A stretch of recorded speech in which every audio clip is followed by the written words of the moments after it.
During the silent era, thousands of young girls dreamed of being movie stars. For most girls, of course, these were merely daydreams, and the intrepid few who tried their luck in Hollywood often faced disappointment and real danger. But now and then a lucky individual did manage to make good in the movies. One of the most inspirational of these success stories is Colleen Moore's.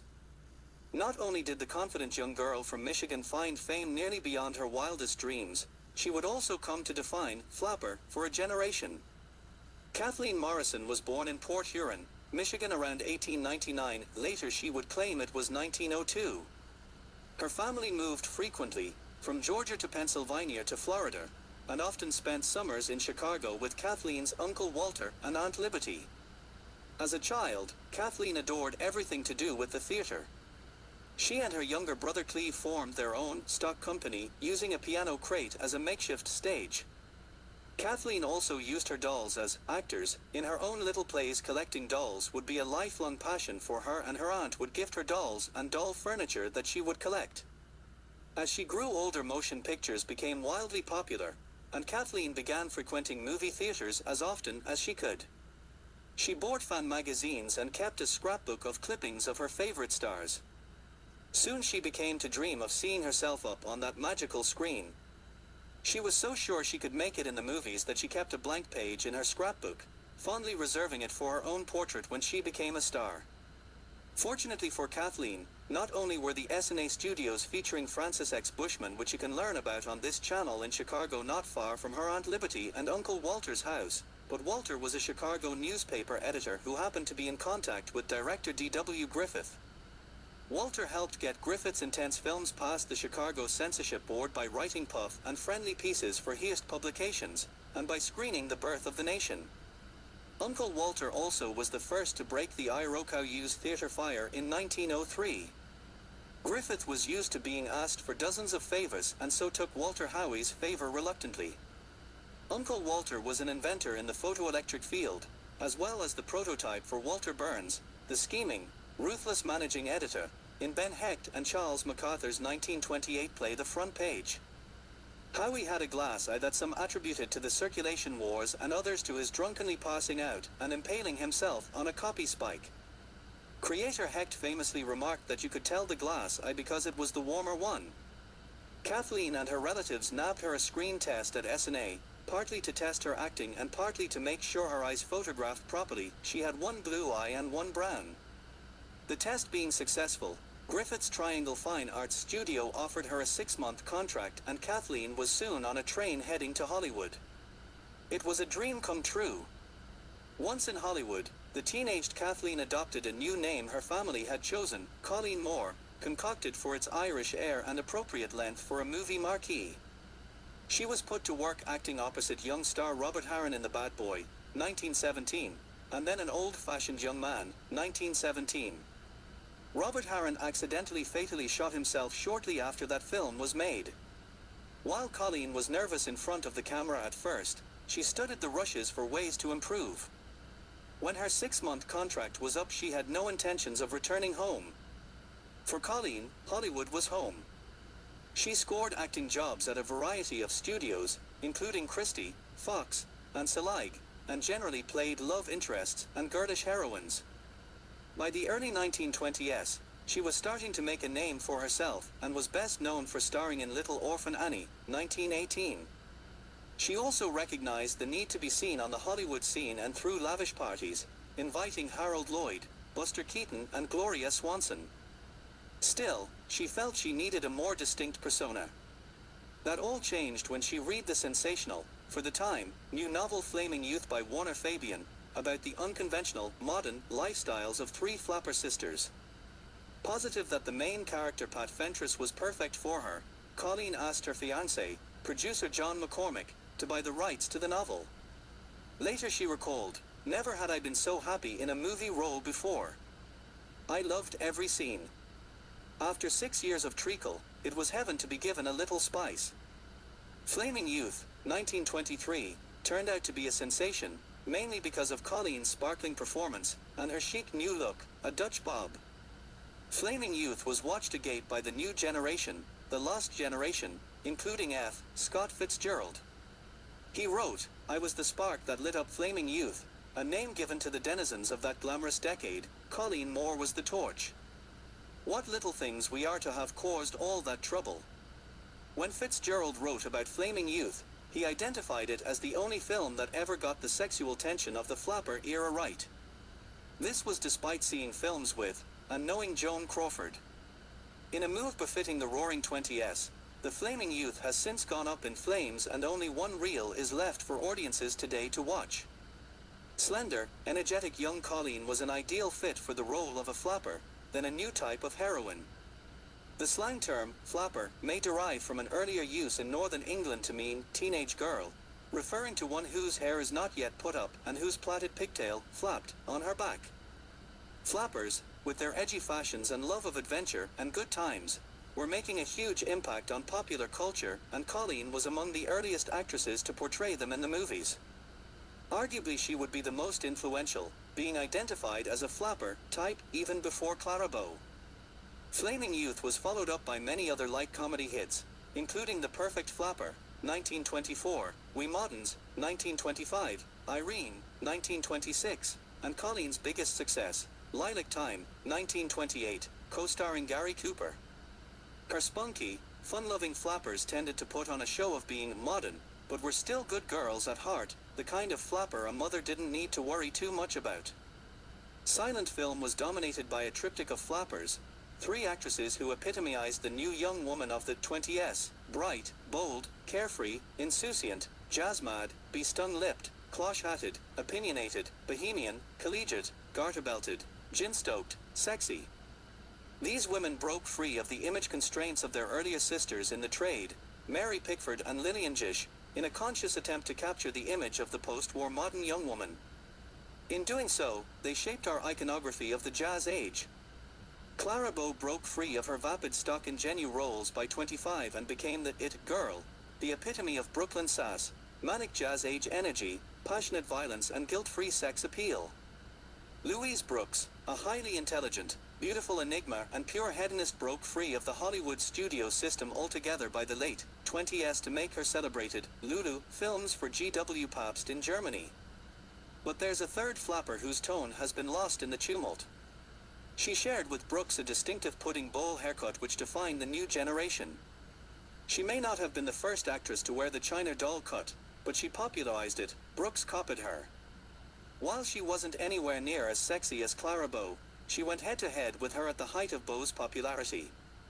She bridged the Pickford /Gish to Bow /Brooks eras, making some 30 films between 17 and 22. She was one of the most gifted comedic actresses of the silent era, and she almost single-handedly kicked off the flapper craze in 23, in one film, Flaming Youth, now lost. Moore appeared in many films, but 3 of her films from 26 and 27 typify her appeal in its purest form. They are The Colleeniad, the distilled essence of the appeal of this woefully neglected silent film star, Ella Cinders, 26, Irene, 26, and Orchids and Ermine, 27. Moore was a great reaction comic. It's not so much what she did as her gentle, befuddled response to things around that keys her comedy. Moore was the girl next door in her best films, gawky, befuddled, disarmingly gentle, pretty in a distinctive way without being a sex threat, pert and cute. You want to cuddle her before you kiss her. There's a winning sweetness and modest decency to Moore's persona which is not altogether different from the virginal purity of Lillian Gish or the spunky child / woman guilelessness of Mary Pickford. Moore was lovable and sweet, and she exploited her near-good looks in canny ways throughout her work. Colleen exploited her gawky / beautiful face to perfection. She can mug with the best of them, most famously in Ella Cinders in the trick shot where she's practicing eye movements from a book on how to be a movie star. One-eye exercise involves a play on Ben Turpin's famous crossed eyes, and a split-screen effect allows Moore to roll her eyes wildly in all directions at once. Colleen Moore was star enough not to be so gracious in sharing the stage with every Hollywood personality. In 24, an up-and-coming Clara Bow was to appear with Moore in a film called Painted People. Bow was to play Moore's kid sister. According to Moore, Bow insisted on playing Moore's part, and when Bow couldn't get her way she backed out of the film. According to Bow, as told in David Stenn's bio of Bow, Running Wild, Beau and Moore were in a scene together, and director Clarence Badger called for close-ups. "Not for her," said Moore, indicating that the only actress who would be getting close-ups in this scene would be Colleen Moore. Moore knew a born upstager when she saw one. Beau complained that Moore was hogging the spotlight, that Moore was a big star, and that Beau had worked hard and needed the exposure.